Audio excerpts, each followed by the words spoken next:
Hello.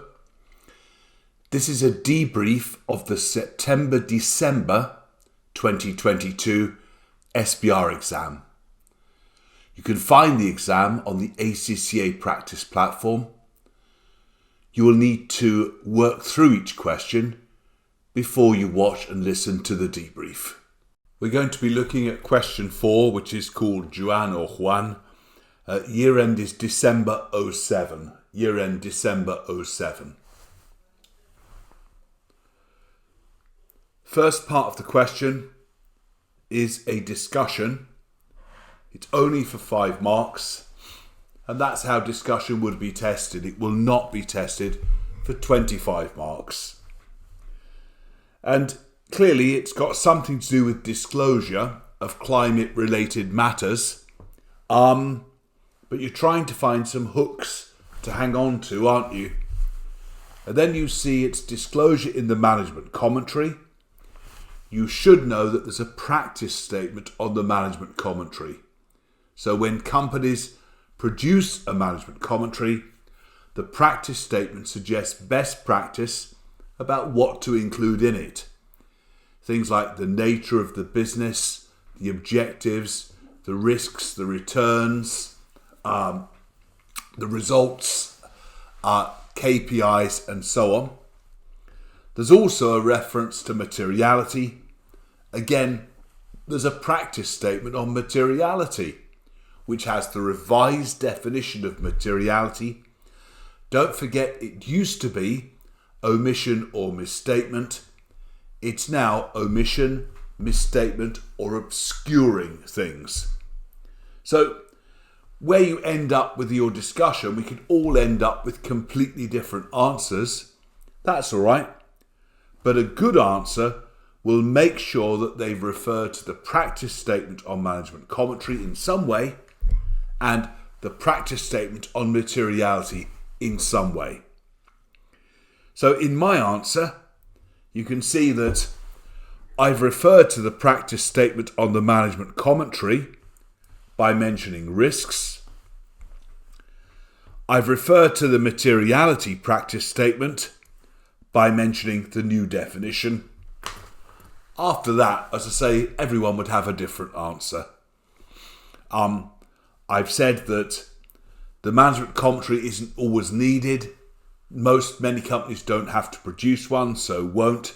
So actually, disclosure in the accounts might be important. And then I've said, well, we do have to think about ensuring that we disclose things that are material.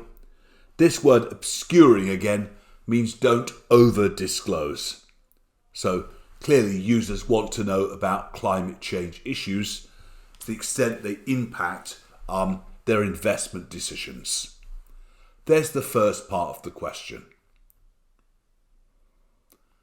Let's look at the second part now. Longish scenario. And here's the requirement towards the end. There we are. Discuss the effect of climate-related matters on the accounts of 1. Referring to PPE, intangible assets, impairment, and provisions. Just take a minute now or two to read the scenario, so please pause the recording while you have a look through. So what we have to do is to think about applying our accounting knowledge to this scenario in the context of climate change. It's okay, isn't it? It's just that many of the incidents are caused by climate change. So I can see the reference to power plants. Power plants is PPE. Further down, I can see fines being imposed. That's provisions. I can see the need for a restructure. That's provisions. I can see R&D, research and development. That's intangible assets. When they talk about revised cash flow estimates and profitability estimates, that's linked to value in use, isn't it? Which is impairment. So you should be saying, this is a lovely question. All I need is some basic knowledge applied to this scenario. What else have we got further down here? Physical harm. Well, that's definitely impairment, isn't it? Or possibly shortening the life, which would be PPE. Decommissioning. The double entry for a decommissioning provision is debit PPE, credit provision. So largely what we're doing there then is just reorganising the points, saying these events are taking place. How does it affect the accounts in the context of the rules? And we were being asked, remember, about PPE. We've seen that. Intangibles we've seen. Impairment and provisions. Now we're ready to attack our answer. So I would certainly be using those subheadings. PPE, intangibles, provisions and impairment in my answer. And it does say here, professional marks for the overall understanding of climate-related issues. To be honest, I think as long as you're paying respect to the scenario, again, and linking it up to specific points in the scenario, you're going to get at least one of those marks.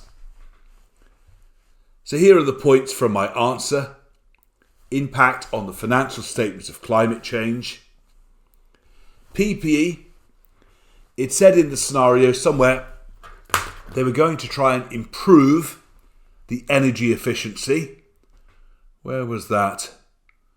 I'm sure I saw that somewhere. I know it's in one of these paragraphs. Oh, here it is.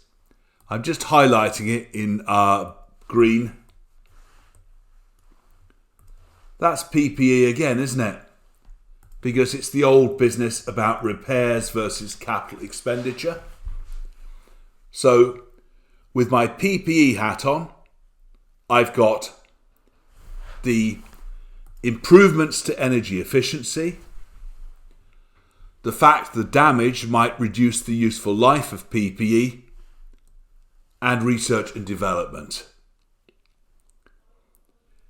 With my impairment hat on, there are a number of impairment indicators like physical damage, extra costs, changes in demand and regulation. And then I can just put down my impairment rules, can't I? Carrying amount and recoverable amount, and thinking about future cash flows, which they've said are changing. Finally, with my provisions hat on, I've got the fines, I've got the reorganisation. Remember reorganisation, when you talk about that, for the constructive obligation, there must be a detailed plan communicated to those affected. And I've also got the decommissioning. So if there is, again, legislation in place and the business has an obligation, they would need to set up that decommissioning provision. I think that's a very nice question. Again, if you think you're missing the basic knowledge, don't forget to use our flashcards.